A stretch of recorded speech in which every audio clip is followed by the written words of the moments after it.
It's important to note that this video will contain spoilers to the Super Mario Bros. Movie and should definitely not be watched before you see it. And if you have, then be sure to watch my first reaction video, the spoiler-free one, first. This video is not intended to be watched without that one previously. It wouldn't give a correct picture of what I think of the movie, and it's not fair to the movie itself. So please, if one of those apply to you, please leave a like and come back later. I'm joking about the like, of course. Those of you still here have watched the movie and my first reaction video. Then hopefully you will also keep an open mind to what I have to say. Cause I know from experience this isn't always the case when people hear criticism to something they like or love. And I'm not someone who will simply sway with the popular opinion. I do listen to what others have to say, and that can change my mind or prove to me I'm wrong. In the end, I will be honest with you, even if that means that I have to say something unpopular. And I think that's the right thing to do. Because if you cheer for crap, you're going to get more crap. And personally, I really like to see Nintendo keep giving me the good stuff. In my final trailer reaction video, I have said I have some worries that the writers will try to give too much of a personality to Mario. One that we may not like. Well, something like that happened. And actually happened quite early in the movie already. It actually started quite innocently, with Mario and Luigi watching their commercial on the TV, then to be called Brooklyn's favorite failures and the Super Mario Brothers by Spike from the Wrecking Crew. This was still perfectly fine and actually a nice reference to the NES game Wrecking Crew. The problem started when a similar attitude was displayed at the dinner table by Mario and Luigi's father and uncles. This makes Mario feel down and becomes a plot point much later in the movie. The funny thing is, when I watched the movie, I noticed this clearly, yet forgot about it for a long time. That says something about the movie too, how entertained I was, and that's worth mentioning. Much later in the story, Mario and Donkey Kong both expressed how their fathers think of them as losers. This passes over quickly though with a joke, but was foreboding, because right in the final part, after Bowser pummeled Mario a bit, you see Mario feeling down, feeling useless and powerless. This is used to further underline the bond Mario has with Luigi, cause it's after seeing their commercial, seeing them together on the TV, that's when Mario picks himself up and continues to fight. I know that people love how the movie portrays the brotherly love, and for the most part I do too.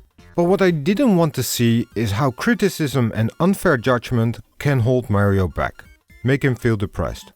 Cause that's not the Mario I know. Mario is action driven. He does what needs to be done for the right cause. And he does so joyfully. He doesn't need to be picked up, he is always running at the front of the bunch. And it's a shame, cause it was totally unnecessary. Mario and Luigi could have just started their business without the family commentary. The story could have developed just perfectly fine. And they didn't need to return to the human world for Mario to see their commercial again. They could have just stayed in the Mushroom Kingdom and fight it all out. Instead, they made Bullet Bill, who was able to stop in an instant before hitting the princess's castle, not even tried to stop hitting the warp pipe and explode, sucking everyone into the human world. This is all so forced, and for what? Just so that Mario's father can tell him he's amazing? With that said, I did see the Mario I've known for all these years, by far for most of the movie. It's just a shame they had to come around to this right at the end before leaving the cinema. On a positive note, social pressure could have negatively affected how we saw Mario and Peach displayed, but that didn't happen. Hollywood likes to turn white men into pathetic jokes and all women superior in every aspect, regardless of how that ruins emergence, believability of characters, or simply betrays franchises. But even if for just a moment Peach is made superior to Mario, with her being able to beat the training course on her first try compared to Mario's continued failures, this is just a short joke. However predictable, I thought it was amusing. And besides that, later in the movie we were told how Peach grew up in the Mushroom Kingdom, which will likely have made her much better prepared. Mario's training actually leads to my other major grief, which also happened right at the end of the movie. Clearly, Mario improves as he progresses his training, however short that was. You can also say that his journey, including his fight with Donkey Kong, further prepared him for his final confrontation with Bowser. Unfortunately, the story throws that all away with Luigi, who was captive right up to that point, who did not do any training and did not gain any experience on a journey through the different kingdoms, but who was able to fight exactly as well as Mario. Sure, he gained a star power up, and that should have given him extra strength, but not skills. He could have just as well assisted Mario in his fight, further underlining the brotherly bond of the two, and it would not have hurt the character of Luigi at all, as we have seen that he did not get any of the preparation Mario got.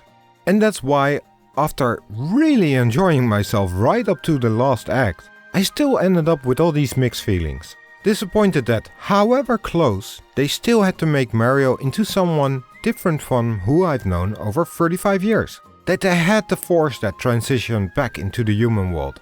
And that they still had to force Luigi to be at the same level of Mario, regardless of having watched for more than an hour of Mario preparing to save his brother. That's not to say I'm not happy that this movie happened.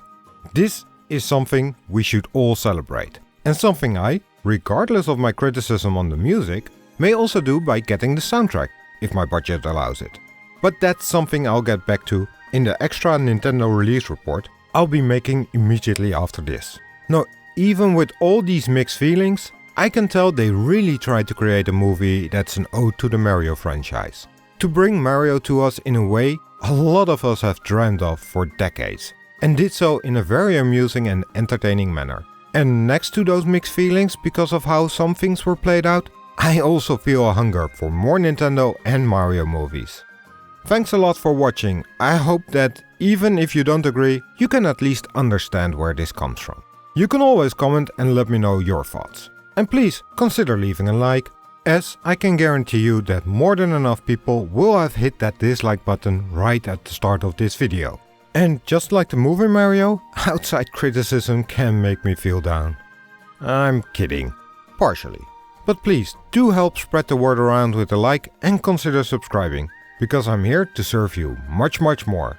This was Nintendo Maniac, and I hope to see you again soon.